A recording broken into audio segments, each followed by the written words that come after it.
Walong sumukong dating taga-suporta ng Communist Terrorist Group ang formal na tinanggap ng pamahalaan ng Nueva Ecija sa isang makasaysayang seremonya ng pagbabalik-loob bilang patunay ng kanilang matapang na desisyon na talikuran ang karahasang kilusan kapalit ng mapayapa at makabuluhang pamumuhay.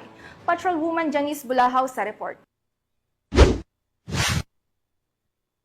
8 dating taga-suporta ng Communist Terrorist Group ang formal na kumalas sa kilusan at nagbalik-loob sa pamahalaan sa tulong ng Nueva Ecija PNP at Philippine Army sa isang seremonya na ginanap sa 3rd Forward Operation Base sa Barangay Kasungsong, Gimba, Nueva Ecija nito lamang ika-9 ng Hulyo taong kasalukuyan.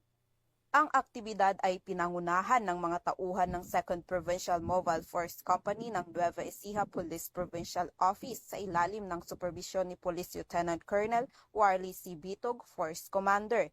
Katuwang ang 84th Infantry Battalion at 7th Infantry Division ng Philippine Army, 303rd Maneuver Company ng Regional Mobile Force Battalion 3 at Gimba Municipal Police Station. Ang mga sumuko ay dating miyembro ng Liga ng Manggagawang Bukid sa ilalim ng Alyansang Magbubukid sa Gitnang Luzon, isang kilalang mass organization na konektado sa makakaliwang kilusan. Sa isinagawang seremonya, inilahad ng isang organizer mula sa LMB ang kanyang personal na karanasan at dahilan ng kanilang pagtalikod sa grupo. Sinundan ito ng panunumpa ng katapatan sa pamahalaan at pirmahan ng kasunduan ng suporta sa mga programa ng gobyerno para sa kapayapaan at kaunlaran.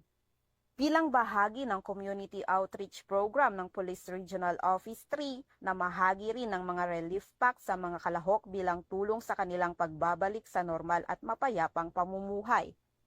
Ayon kay Police Lieutenant Colonel Bitog, isang mahalagang hakbang ang ginawang pagbabalik-loob ng 8 dating mass supporters ng AMGL bilang patunay ng lumalawak na tiwala ng mamamayan sa mga adhikain ng pamahalaan para sa kapayapaan at kaunlaran ng bansa.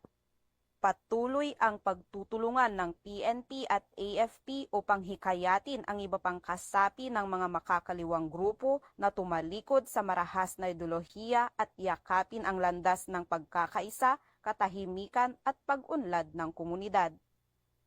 Mula dito sa Gitnang Luzon, ako ang inyong PNN correspondent, Patrolwoman Julie Advicola Peña, alagad ng batas, tagataguyod ng Balitang Pulis.